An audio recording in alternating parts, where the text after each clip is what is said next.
સુરત શહેરમાંથી વધુ 6 ઝોલાછાપ ડોક્ટર છે તેને ઝડપી પાડવામાં આવ્યા છે। તબીબ ઝડપાયા છે। ડિંડોલી નવાગામ વિસ્તારમાંથી આ નકલી તબીબ ઝડપાયા છે। તો ડિગ્રી વગર ડોક્ટર બની લોકોની જિંદગી સાથે ચેડા કરતા હતા। ડિંડોલી પોલીસે કુલ 6 બોગસ તબીબોની ધરપકડ કરી છે। સમગ્ર મામલે તપાસ થશે। તમામ નકલી તબીબો અગાઉ પણ અસલી ડોક્ટરના પટાવાળા હતા। દવાની જાણકારી મેળવી લીધા બાદ પોતાના હાટડા ખોલીને બેઠા હતા। ડોક્ટરો લોકોના જિંદગી સાથે ચેડા કરતા હતા। ડિંડોલી નવાગામ વિસ્તારમાંથી નકલી તબીબ ઝડપાયા। વધુ વિગતો સાથે સંવાદદાતા રાબિયા સાલે ફોન લાઈન પર જોડાયા છે। જી, સુરત શહેરમાંથી નકલી તબીબને ઝડપી પાડવામાં આવ્યા છે, શું છે મામલો?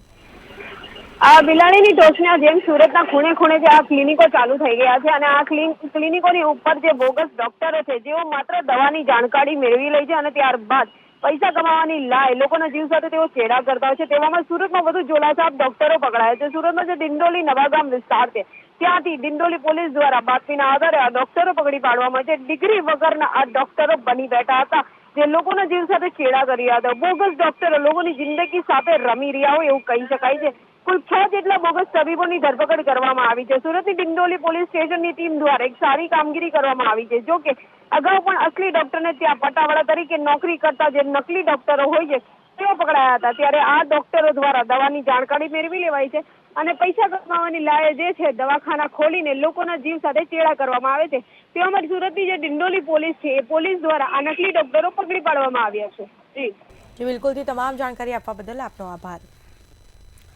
તો ડિગ્રી વગર ડોક્ટર બની લોકોની જિંદગી સાથે ચેડા કરતા હતા નકલી તબીબની ધરપકડ થઈ છે। ડિંડોલી પોલીસે કુલ 6 બોગસ તબીબોની ધરપકડ કરી છે। મુદ્દામાલ પણ જપ્ત કરવામાં આવ્યો છે। દવાનો જથ્થો કબજે કરવામાં આવ્યો છે। તમામ નકલી તબીબો અગાઉ અસલી ડોક્ટરના પટાવાળા હોવાનું સામે આવ્યું છે।